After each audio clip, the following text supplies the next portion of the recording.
Hello everyone. Tonight's a very special night. This is my first thunderstorm of the year.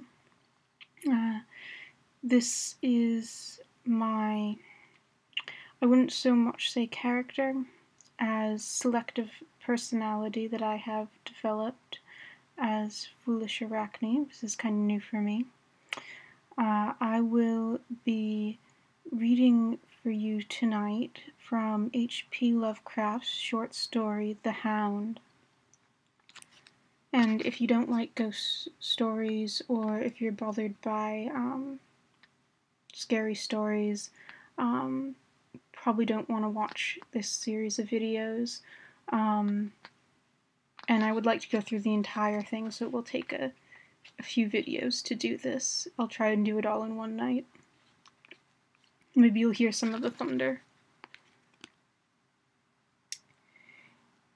In my tortured ears there sounds unceasingly a nightmare whirring and flapping, and a faint, distant baying as of some gigantic hound. It is not dream. It is not, I fear, even madness, for too much has already happened to give me these merciful doubts. St. John is a mangled corpse.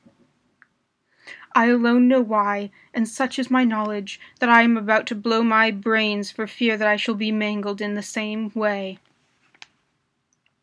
Down unlit and illimitable corridors of eldritch fantasy sweeps the black, shapeless nemesis that drives me to self-annihilation. May heaven forgive the folly and morbidity which led us both to so monstrous a fate. Wearied with the commonplaces of a prosaic world, where even the joys of romance and adventure soon grow stale. St. John and I had followed enthusiastically every aesthetic and intellectual movement which promised respite from our devastating ennui.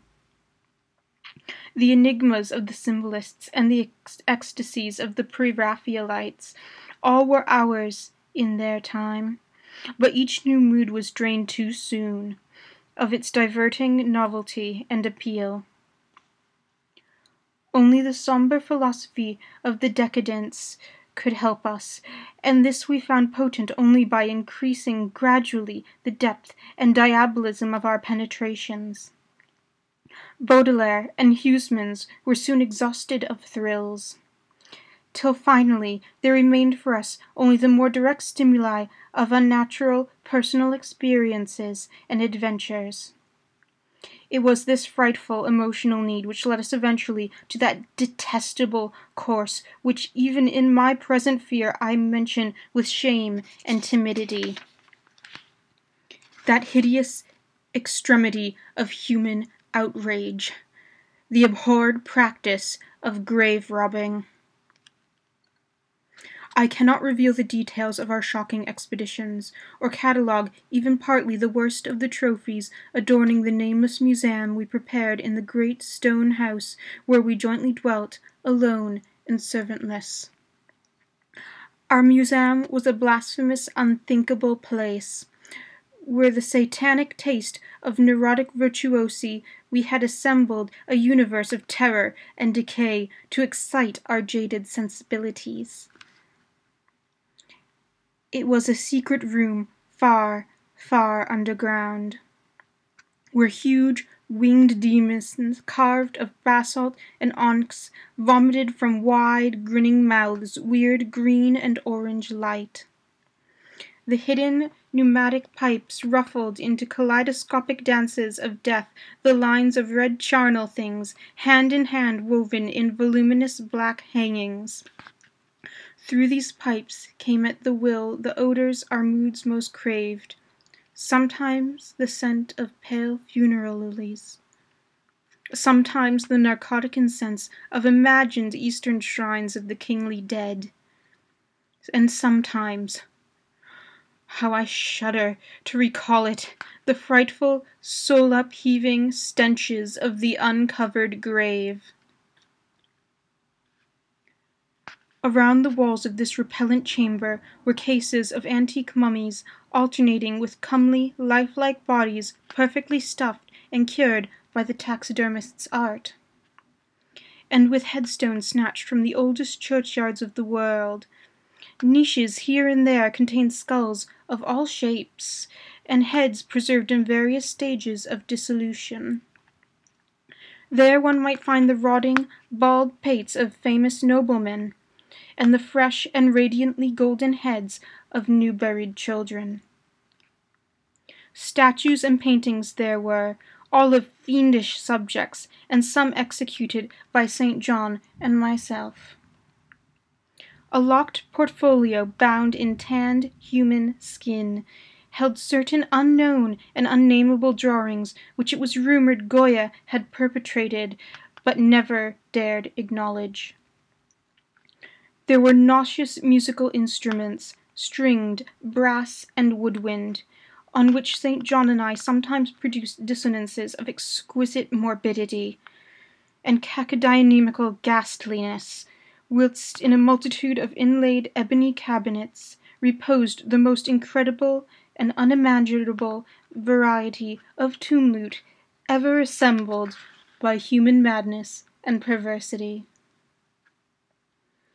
It is of this loot in particular that I must not speak.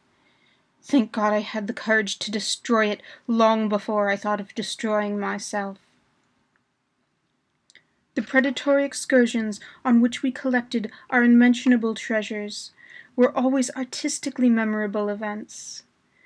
We were no vulgar ghouls, but worked only under certain conditions: mood, landscape, environment, weather, season, and moonlight. These pastimes were to us the most exquisite form of aesthetic expression, and we gave their details a fastidious technical care. An inappropriate hour, a jarring lightning effect, or a clumsy manipulation of damp sod would almost totally destroy for us that ecstatic titillation which followed the exhumation of some ominous, grinning secret of the earth. Our quest for novel scenes and piquant conditions were feverish and insatiate. St. John was always the leader, and it was he who was led the way last to that mocking, accursed spot which brought us our hideous and inevitable doom.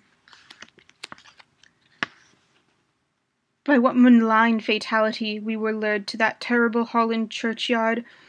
I think it was the dark rumour and legendary tales of one buried for 5 centuries, who had himself been a ghoul in his time and had stolen a potent thing from a mighty sepulchre. I can recall the scene in these final moments, the pale, autumnal moon over the graves, casting long, horrible shadows, the grotesque trees drooping sullenly to meet the neglected grass and the crumbling slabs, the vast legions of strangely colossal bats that flew against the moon, the antique ivied church pointing a huge spectral finger at the livid sky, the phosphorescent insects that danced like death fires under the yews in a distant corner, the odors of mold, vegetation, and less explicable things that mingled feebly with the night wind from over the far swamps and seas, and worst of all, the faint, deep-toned baying of some gigantic hound which we could neither see nor definitely place. As we heard this suggestion of baying, we shuddered, remembering the tales of the peasantry. For he whom we sought, had centuries before been found in this self-same spot, torn and mangled by the claws and teeth of some unspeakable beast.